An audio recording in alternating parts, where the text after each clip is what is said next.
Salut mes éperlants d'eau salée. Et vous tombez bien, vous qui aimez voguer en eau douce pour vous reproduire. Bref, vous connaissez bien le changement d'environnement. Eh bien aujourd'hui, vous allez être servi. Parce que peut-être vous aimez lever les yeux vers les étoiles et imaginer ce que serait la vie ailleurs. Peut-être. Vous ne vous êtes jamais demandé ce qui se passerait si on remplaçait la Lune par autre chose. Du genre, par exemple, la plus grosse planète du système solaire. Bof, je me pose pas trop la question, non. Non, arrêtez. Je suis sûr que c'est quelque chose qui vous a déjà traversé l'esprit. Parce que oui, aujourd'hui, votre patience a assez duré, la poiscaille. Non. Ouais, t'inquiète. Je vais tout vous expliquer. Qu'est-ce qui se passerait donc si Jupiter venait subitement à prendre la place de la Lune? Si vous avez bonne mémoire, j'ai déjà fait une vidéo sur les conséquences de la disparition de la Lune. Elle était plus à côté de la Terre. Elle se trouve juste ici, cette vidéo. Regardez, je la déplace. C'est vraiment cadeau ça. Hop là, ça dégage. Eh bien aujourd'hui, l'heure est venue de s'interroger si Jupiter remplaçait notre petite Lune. Ouais, bah décidément, il y a que toi pour avoir des idées pareilles. Non, je ne veux rien entendre. On se prend tous la main et on lève les yeux au ciel, on lui dit au revoir et on accueille Jupiter à la place. Qu'est-ce qui va se passer? Est-ce que ça va changer beaucoup de choses pour nous? La Terre va-t-elle subir des désagréments? Est-ce que vous assisterez à des catastrophes apocalyptiques à cause de cette nouvelle Lune? Eh bien, voyons voir ce qui se passerait si Jupiter avait remplacé la Lune et tout ça en 360 secondes. Bon, vous vous levez un matin et vous voyez que Jupiter a pris la place de la Lune, soit à environ 384 000 km de vous. Alors ouais, ça peut paraître loin, mais en vérité, c'est tout près en termes de distance spatiale. Bref, Jupiter passe donc de 5e planète du système solaire à 3e. Et là, on imagine juste que c'est Jupiter seul qui vient. Elle va pas ramener avec elle ses 79 satellites naturels. Ouais, elle en a un paquet. Donc ouais, c'est un sacré début de journée, ça va sans dire. Mais qu'est-ce qui se passera pour vous? Eh bien, avant ce changement, vous aviez l'habitude de voir un croissant ou une pleine lune dans le ciel, surtout la nuit. Désormais, Jupiter va vous paraître gigantesque, puisqu'elle fait tout de même 142 000 km de diamètre. Là, vous avez Jupiter, là, en proportion, vous avez la Lune. Voilà, c'est pas la même gueule. Du coup, une première chose change radicalement. La Terre ne tourne plus autour du Soleil, et pour cause, elle devient le satellite de Jupiter. Ah bon? Mais pourquoi ça? Comme vous le savez peut-être, un satellite est un astre orbitant autour d'une planète, comme par exemple la Lune autour de la Terre. Et pour que ça arrive, il faut que la planète ait une force de gravitation plus forte que l'objet céleste en question. Ça me paraît un peu flou comme notion, tu peux expliquer? Écoute, la force de gravitation, c'est tout simplement l'attraction entre deux objets. Pour vous donner une image, c'est comme si deux aimants de taille différente s'attiraient mutuellement. Et pour le coup, on estime que Jupiter pourrait avoir une force gravitationnelle sur la Terre 10 000 fois supérieure à celle exercée par la Lune sur notre propre planète. Ce qui veut donc dire que la Terre devient automatiquement le satellite naturel de Jupiter. Autrement dit, vous devenez sa Lune, sa biatch quoi. Attends, mais si la force gravitationnelle de Jupiter est si forte, qu'est-ce qui va nous arriver? Rassurez-vous, la force de gravitation qu'exerce Jupiter sur notre planète n'est pas forte au point de nous attirer et de nous écraser dans son atmosphère.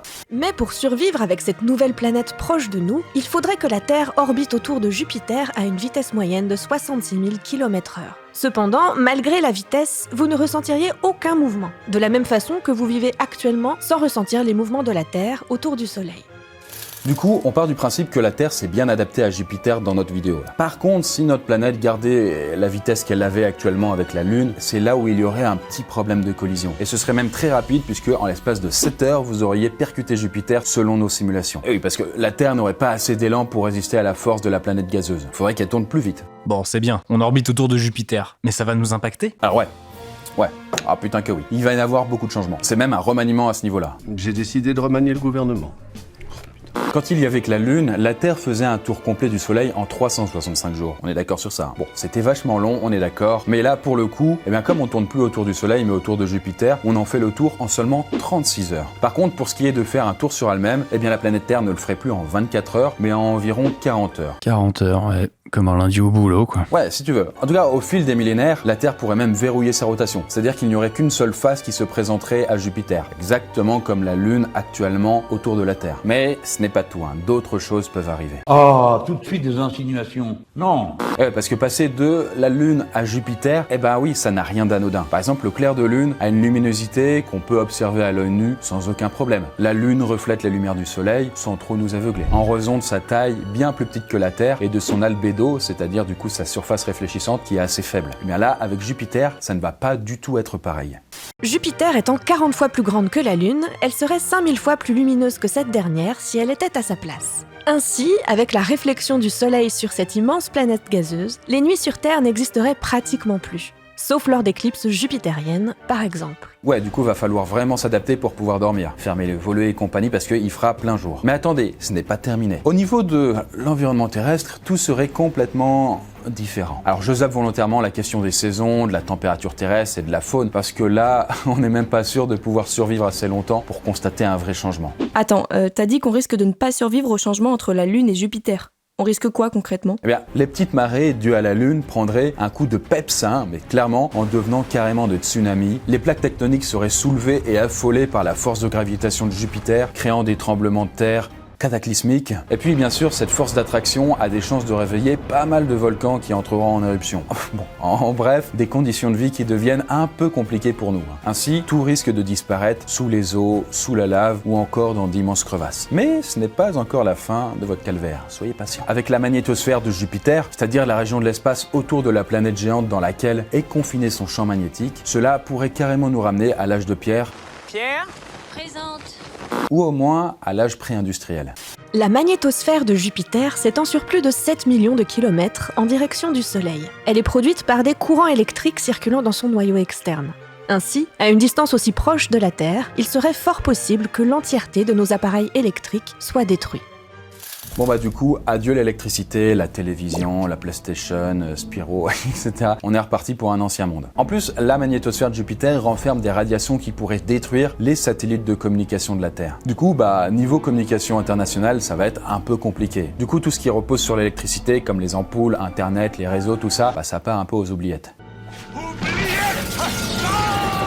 Alors en soi, si vous survivez à tout ça, vous pourriez vous en sortir un peu plus facilement en vivant dans les souterrains de la Terre. Ici, vous ne seriez plus soumis aux radiations de Jupiter, mais bon, il faudrait quand même vivre dans une nouvelle ère, une vie de taupe, d'une certaine façon. En conclusion, si la Terre voyait sa Lune remplacée par Jupiter, eh bien cela changerait radicalement votre mode de vie. Catastrophes naturelles, perte d'appareils électriques, radiation, voilà. Vous risqueriez d'avoir du mal à survivre à la surface, même si le spectacle de voir la géante gazeuse serait probablement incroyable. Heureusement, on va rester sur de simples suppositions et laisser Jupiter loin derrière.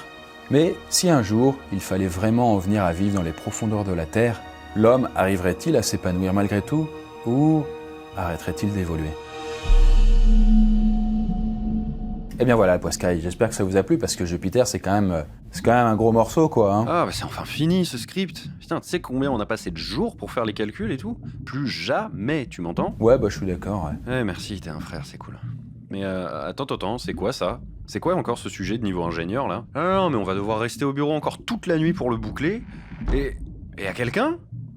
Oh non. Ah bah ça y est, je suis tout seul. C'est super. Bon, et ben, vas-y, parti alors. Hein. I'm alone, set me